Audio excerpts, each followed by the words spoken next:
வணக்கம். வரம் டிவி அன்பர்களுக்கு என் அன்பான வணக்கம்.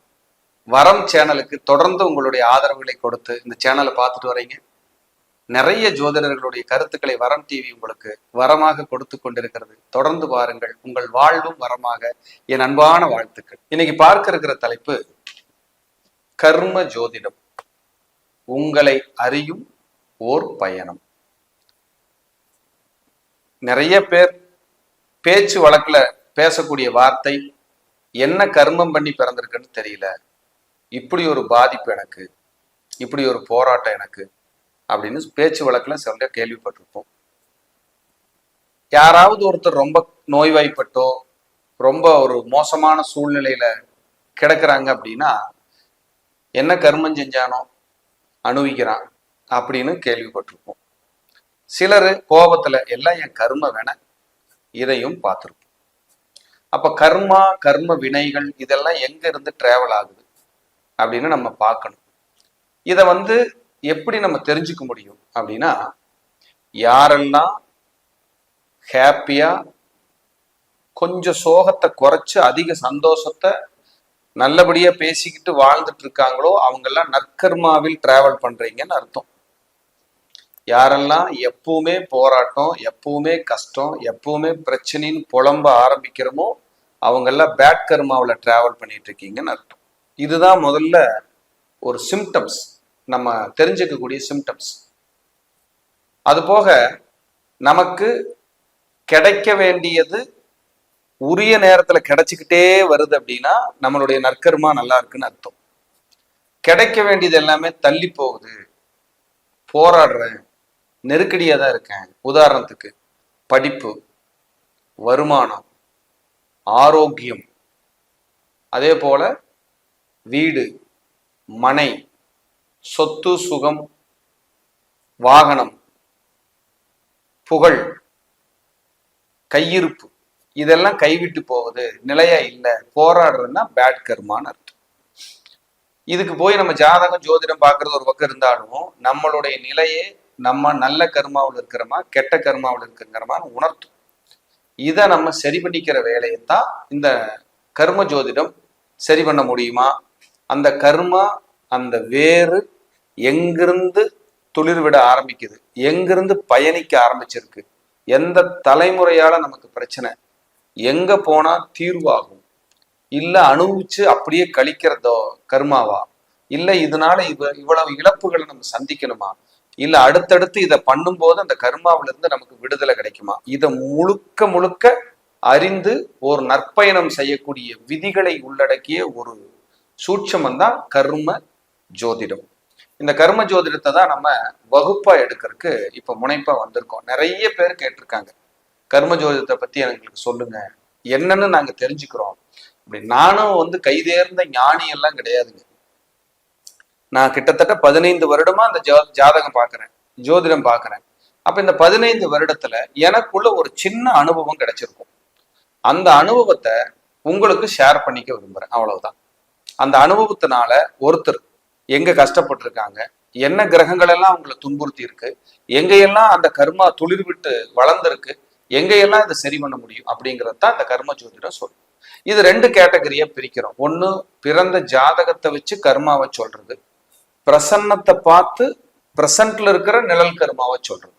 இதுக்கு எதுக்கு சார் வலிமை அதிகம்னா, பிரசன்ட்ல பார்த்து நிழல் கர்மாவை தெரிஞ்சுக்கிட்டு அடுத்த நகர்வுக்கு போறதுங்கிறதுக்கான கர்ம பலன்கள் தான் அருமையா வேலை செய்யும். ஆனால் ஜாதக ரீதியாக உங்க கிரகங்களை எல்லாம் பார்த்து தெரிஞ்சுக்கிட்டு நிவர்த்தி பண்ணக்கூடிய முறையும் உங்களுக்கு உதவியா இருக்கும். இது 2மே நல்ல விஷயம்தான். இது எப்படி சார் நம்ம பார்க்க முடியும் அப்படின்னா, ஏற்கனவே நான் சொன்ன மாதிரி தான், உங்களுக்கு கிடைக்க வேண்டிய விஷயங்கள் முறையான நேரத்துல சரியான அளவுல கிடைக்கல அப்படின்னா போராடுறோம் அப்படின்னு அர்த்தம். இந்த கர்ம வினைகளை அதிகமா சொல்லக்கூடிய பிளானட் அப்படின்னா 3 பேர். இதுல ஒருத்தர் உபகிரகமா வந்துடுறாரு.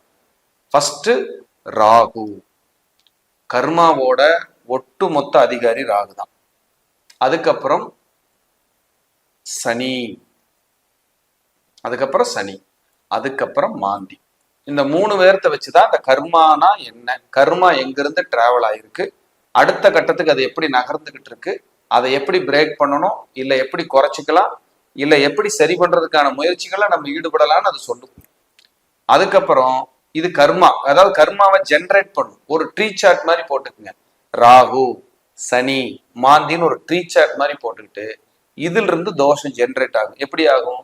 சூரியனும் மாந்தியும் சேர்ந்தால் பிரேத தோஷம், சூரியனும் சனியும் சேர்ந்தால் கர்மாவினுடைய ஆழம் அதிகம், சூரியனும் ராகுவும் சேர்ந்தால் தொடரும் கர்மா. இப்படி கேட்டகரியா அந்த ட்ரீ சார்ட் பிரிக்கும். அதுக்கப்புறம் இது தோஷங்கள். இந்த தோஷங்களை சாபங்களாவோ கோபங்களாவோ மாத்துதான் பார்க்கணும்.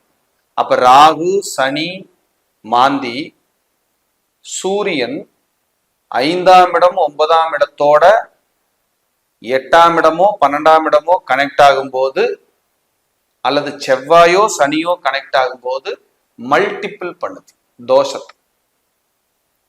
அதுக்கப்புறம் ரொம்ப பேட் கர்மான்னு சொல்லக்கூடிய கிரக சேர்க்கைகளை நிறைய பார்ப்போம். ஒரு 15 கிரக சேர்க்கை இருக்கு. இதுல முதன்மையான கிரக சேர்க்கையா நம்ம பார்க்கறது சனி புதன் அல்லது புதன் சனி. இவங்க கர்மாவை ஜென்ரேட் பண்றதுல கைதேர்ந்தவர்கள்.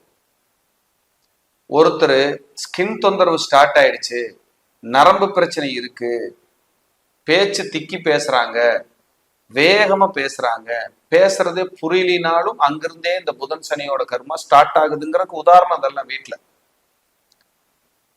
யாராவது கட்டின வீடை வித்துட்டேன், வாங்கின இடத்த வித்துட்டேன், இருந்த சொத்துக்களை இழந்துட்டேன் அப்படின்னா அங்க செவ்வாய் ராகு, செவ்வாய் சனி, செவ்வாய் மாந்தியோட இன்ஃப்ளூயன்ஸ் இருக்கு, வெளியேறிட்டு இருக்கு, போராட்டமா இருக்காங்கன்னு அர்த்தம். அந்த நற்கர்மா வெளியேறிச்சு, பேட் கர்மா ஜென்ரேட் ஆகுது.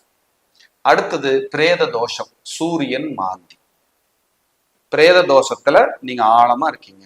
குறைஞ்ச வயசுல இறந்தவங்க, அவங்க ஆசீர்வாதம் கிடைக்காதவங்க, கவனிக்காம இறந்தவங்க, மனநொந்து ஐயோ எனக்கு இப்படி ஒரு வாழ்க்கையா, என்னை யாரும் பார்க்கலையே அப்படின்னு சொல்லி இறக்குறது சூரியன் மாந்தி. இதுக்கு யாரும் பயந்துக்க வேண்டியதில்லை. நம்ம ஜாதகத்தை உடனே எடுத்து வச்சு பார்த்துட்டு எனக்கு இதெல்லாம் தோஷமா இருக்கு, இதெல்லாம் போராட்டமா இருக்கு, இனி அவ்வளவுதான் லைஃப், இதெல்லாம் கிடையவே கிடையாது. இத நம்ம ஒரு ஜோதிடத்தை, இந்த கர்ம ஜோதிடத்தை ஒரு வகுப்பா டீச் பண்ணணும் அப்படின்னு எனக்கு ஒரு ஆசை. அதுக்கு நம்ம பண்ண போறோம். உங்களுக்கு இதுல விருப்பம் இருந்தா மட்டும் கலந்துக்கிட்டா போதும், நாட் கம்பல். யாரையும் வாங்க, கண்டிப்பா இது சூப்பர் கிளாஸ், நீங்க கலந்துக்குங்க, இது கலந்துக்கிட்டீங்கன்னா இது வேற மாதிரி உங்களுக்கு பலன் தரும், நீங்க எல்லா கர்மாவையும் நீக்கிக்கலாம். இந்த வார்த்தைகளை நான் சொல்ல விரும்பவே இல்லை. விருப்பம் இருக்கு, நான் சொன்ன விதிகளை தெரிஞ்சுக்கணும், இது என்னன்னு பார்த்து தெரிஞ்சுக்கலாம் அப்படின்னு ஜோதிட ஆர்வலர்கள், தொழில்முறை ஜோதிடர்கள், ஜோதிடத்தை பார்த்து நாலேஜோட இருக்கிறவங்க, குடும்பத்துல தலைவிகளா இருக்கீங்க, குடும்ப தலைவிகள், ஜோதிடம் எனக்கு தெரியும், நான் கொஞ்சம் தெரிஞ்சுக்க விரும்புறேன் அப்படின்னா இதை நீங்க தெரிஞ்சுக்கலாம். இதை சில பரிகாரங்களால நம்ம தீர்த்து கொஞ்சம் வெளியில வர முடியும் அப்படிங்கிறது என்னுடைய ஆய்வின் அடிப்படையில நான் எடுத்து வச்சிருக்கேன். சிலருக்கு தோஷத்துக்கு தீர்வே இல்லை, அதுவும் இருக்கு. அது எந்த மாதிரி தோஷங்களுக்கு தீர்வு இல்லை, அது எதன் மூலியமா நம்ம குறைச்சிக்கணும் அப்படின்னு கணக்கு. இப்போ உதாரணத்துக்கு ஒரு கோயிலுக்கு போறோம், நீங்க கொடுக்குற மாலைய அந்த இடத்துல போடுறாங்க, அந்த சாமிக்கு பிரதானமா சாத்துறாங்கன்னா உங்க நற்கர்மா நல்லா இருக்குன்னு அர்த்தம். அந்த மாலையை கொண்டு போய் அப்படி ஓரமா கீழே வச்சுட்டு தெய்வத்துக்கு அப்புறம் போட்டுக்கிறேன்னு நினைச்சாங்கனாலே உங்க கர்மா அங்க வீக்கா இருக்குன்னு அர்த்தம், நல்ல கர்மா. அன்னதானம் கொடுக்குறீங்க, நீங்க அன்னதானத்துக்காக ஒருத்தரை தேடிக்கிட்டே இருக்கிறீங்க கோயில்ல போயினா அந்த இடத்துல உங்க கர்மா லோடு அதிகமா இருக்குன்னு அர்த்தம். போய் இறங்குறீங்க, அன்னதானத்தை கொடுக்கறதுக்கு முற்படுறீங்க, ஒரு 100 பேரோ 20 பேரோ கூட்டம் சேர்ந்துருதுன்னா உங்க கர்மா மெல்ல கரைஞ்சுக்கிட்டே வருதுன்னு அர்த்தம். இப்படி எல்லாம் நம்ம பார்க்கணும். இதை நம்ம பிரசன்ன ஜோதிடம் பார்க்கும்போது நான் என்ன சொல்லுவேன்னா, உங்க கர்மா இவ்வளவு ஆழமா இருக்கு, இந்த மாதிரி பரிகாரம் எளிமையா எடுத்துக்கங்க, இந்த கோயில்களுக்கு போங்க. தமிழ்நாட்டில் தலை சிறந்த ஆலயங்கள்லாம் இருக்கு, நீங்கெல்லாம் அந்த ஆலயத்தை கேள்விப்பட்டிருக்க கூட மாட்டீங்க. ஓ இப்படியெல்லாம் ஒரு இடம் இருக்கா அப்படின்னு. இதைத்தான் நம்ம டீச் பண்ண போறோம். எப்ப போகணும், எந்த மாதிரி நீங்க ரெமெடி எடுத்துக்கணும், என்ன தானங்கள் பண்ணணும், எந்த மாதிரி வீட்டுல விளக்குகள் போடணும் அப்படிங்கிறத. இதெல்லாம் ஃபாரின்ல இருக்கிறவங்களுக்கு அந்த தீபம் போடுறதுனால கூட சில தோஷங்களை குறைஞ்சி நல்லா இருக்கிறத கேள்விப்பட்டிருக்கேன், சொல்றாங்க. நான் பரிகாரமா கொடுத்து அது ஒரு ஹாப்பி. சில மந்திர பிரயோகங்களால நம்மளை சரி பண்ணிக்கலாம், சில மகான்கள் ஜீவசமாதி வழிபாடுனால நம்ம சரி பண்ணிக்கலாம். இப்படி நிறைய கேட்டகரி இருக்கு. சிலர் குழந்தைய அபார்ட் பண்ணியிருப்பாங்க, 3 குழந்தை 4 குழந்தைகள்லாம். இதெல்லாம் குருமாந்தியோட தோஷம். இது தொடர் கர்மாவா நிழல் கர்மாவா டிஸ்டர்படா இருக்குன்னா நம்ம ஜாதகமும் பிரசன்னமும் சப்போர்ட் பண்ணும். அதை எப்படி நம்ம கனெக்ட் பண்றது பாக்குறதுங்கிறது தான் இந்த வகுப்புல நம்ம ஆழமா பார்க்க போறோம். இந்த வகுப்போட அனௌன்ஸ்மெண்ட் நம்ம சேனல்ல கம்யூனிட்டியில வராகி ஜோதிடத்திலையும் மித்ரா டிவிலையும் போட போறோம். தொடர்ந்து வாட்ச் பண்ணிட்டு வாங்க. அதுக்கான தேதி விரைவில் அறிவிக்கப்படும். ஏன்னா அந்த கிளாஸ் எடுக்கிறதுக்கு ஒரு நல்ல நாள், ஒரு நல்ல டேட் நம்ம செலக்ட் பண்ணணும் அப்படிங்கிறதுல இருக்கிறோம். அதை தீவிரமா ஆராய்ச்சி பண்ணி அந்த நேரத்துல அந்த நாள்ல நம்ம ஒரு வகுப்பா கொடுக்க இருக்கிறோம். விருப்பப்படும் பட்சத்தில் உங்களுடைய பெயர்களை முன்பதிவு செய்து வைக்கலாம். அதற்கான கட்டணமும் நேரமும் இன்னும் நிர்ணயிக்கப்படவில்லை. நிச்சயமாக அது உங்களுக்கு தெரிவிக்கப்படும். ஏன்னா இது கிட்டத்தட்ட 15 ஆண்டு கால ஆராய்ச்சி. எங்க குருமார்கள் கொடுத்தது, எனக்கு தெரிஞ்சது, நான் பழகினது, தெரிஞ்சுக்கிட்டது, இது எல்லாமே நம்ம பார்க்க போறோம். இதெல்லாம் பார்த்து உங்களுக்கு ஒரு கதம்பமா, ஒரு கலவையா, ஒரு கோர்வையா சிறப்பாக கொடுக்குற முடிவில் இருக்கும். கர்ம ஜோதிட வகுப்பு உங்களுக்கு விருப்பம் இருக்கும் பட்சத்தில் தெரிந்து கொண்டு கர்மாவை நீக்கி நற்கர்மாவோடு இந்த புவியில் பயணிக்க என் அன்பான வாழ்த்துக்கள். மீண்டும் ஒரு நல்ல பதிவிலை சந்திக்கிறேன். நன்றி, வணக்கம், வாழ்க வளம்.